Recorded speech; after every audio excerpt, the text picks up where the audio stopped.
কুরআন হলো পরিপূর্ণ সংবিধান, যে সংবিধান আজকে 1500 বছর পর্যন্ত অপরিবর্তিত, পরিবর্তন হয়েছে। কেউ পরিবর্তন করতে পারছে?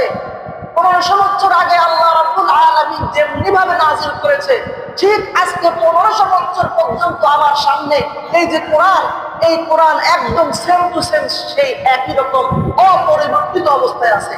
তো সম্মানিত হাজিরিন, এই সংবিধান যদি আমরা মেনে চলি, মানুষের বানানো সংবিধানকে ছুঁড়ে ফেলে দিয়ে, তাহলে আমাদের জীবন হবে সুন্দর জীবন। সম্মানিত হাজিরিন, আমাদের জীবন হবে সাহাবীদের জীবন। আমরা সকলেই জানি আইয়ামে জাহিলিয়াতের কাহিনী, আমরা সকলে জানি না? সকলেই জানি অন্ধকার যুগ ছিল, এমন একটা খারাপ যুগ। কিন্তু তখন আল্লাহ রাসূল সাল্লাল্লাহু আলাইহি ওয়াসাল্লাম আবির্ভাব হলেন। আল্লাহ রাব্বুল আলামিন তাকে পৃথিবীতে প্রেরণ করলেন।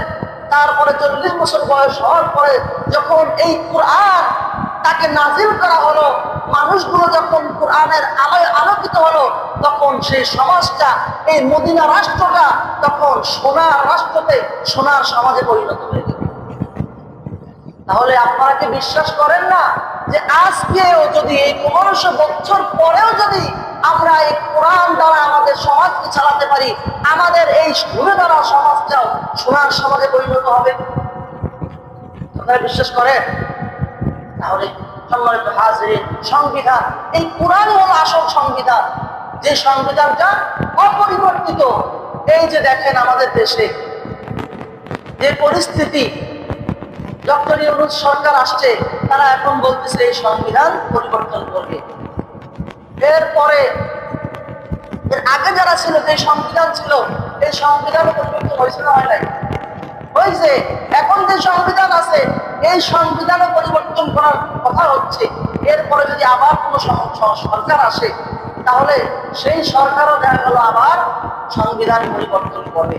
তাহলে এই যে সংবিধান পরিবর্তন হইতেছে স্বাধীনতার এই ৫৩ বছরে, কত ক্ষমতা আমরা দেখলাম, কত রাজত্ব দেখলাম, কত আদর্শ দেখলাম।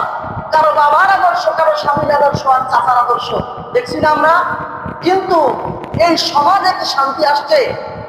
শান্তি দেখছে কেউ? কেউ দেখে নাই।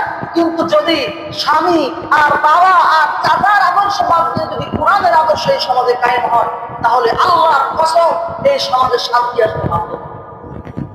এর জন্য সম্মানিত হাজিরিন, আমাদেরকে কোরআনের আইন অনুযায়ী আমাদের জীবন যাপন করতে হবে। কোরআনের আইন অনুযায়ী আমাদের রাষ্ট্র চালানোর নিয়ম করতে হবে, পরিকল্পনা করতে হবে। সম্মানিত হাজিরিন, আল্লাহ রাব্বুল আলামিন আমাদেরকে এই কোরআনের আইন অনুযায়ী চলার তৌফিক দান করুন। আমিন।